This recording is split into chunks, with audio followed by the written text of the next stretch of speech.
Hello, হ্যাঁ আমি এক্ষুনি যাইতেছি। কিরে রাহান কই? কেন তুই কিছু জানিস না? না তো।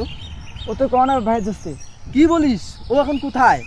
দেখ কোনো করে মাঠে ঘাটে বসে আছে কিনা। দাঁড়া, আমি দেখছি ও কোথায়।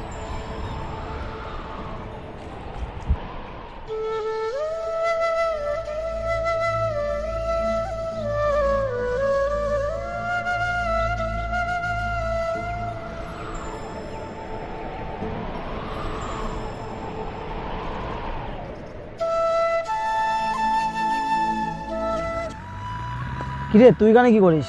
তুই কিছু জানিস না? দোস্ত, আমি সব জানি, তুই কিছু টেনশন করিস না। তুই 5 ওয়াক্ত নামাজ পড়, আল্লাহ সব ঠিক করে দেবে।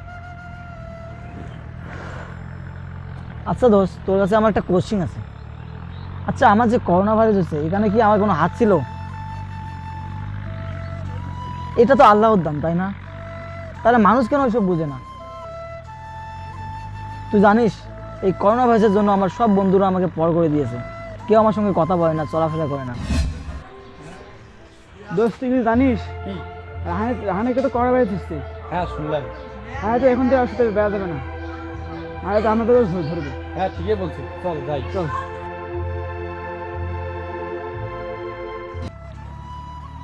দোস্ত আমার কি মনে হয় জানিস, এই করোনা ভাইরাস আমাকে কি মারবে? এই সমাজে তো আমাকে আগে মারতেছে, সবার থেকে আলাদা করে। এমনি কি থাকা যায় বল? এমনি তো থাকা যায় না। আমার একটা ইচ্ছা আছে, কি জানিস, যে আমি যেন এই করোনা ভাইরাসে মারা যাই। কারণ এই লোভী সমাজে বেঁচে থেকে লাভ নেই। কারণ কি জানিস, যে সমাজে মানুষের জীবনের চেয়ে টাকার দাম বেশি, সেই সমাজে বেঁচে থেকে লাভ নেই। তুই কি বলিস? আমি কি কোনো ভুল বলছি? না।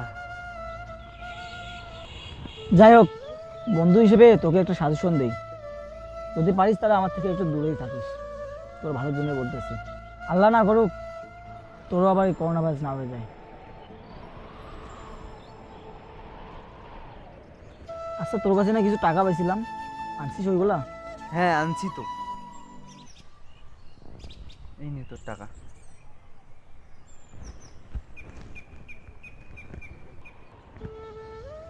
আচ্ছা থাক, তাহলে যাই নাকি? আচ্ছা দাঁড়া, তুই এতগুলো টাকা দিয়ে কি করবি? কি করব? আমি চাই না আমার মতো করে এই সমাজ থেকে আর কেউ বিতাড়িত হোক। আমি চাই না আমার মতো করে আর অন্য কারো স্বপ্নগুলো ভাঙুক। মাস্কের দাম বৃদ্ধিতে মানুষ দেশকে নিয়ে গালাগালি করতেছে, কিন্তু এই মাস্কের দাম কে বাড়িয়েছে? দেশ না, এর দাম আমরাই বাড়িয়েছি। আমাদের কাছে মানুষের জীবনের থেকে টাকার মূল্যটাই বেশি। তাই দেখি কি করা যায়।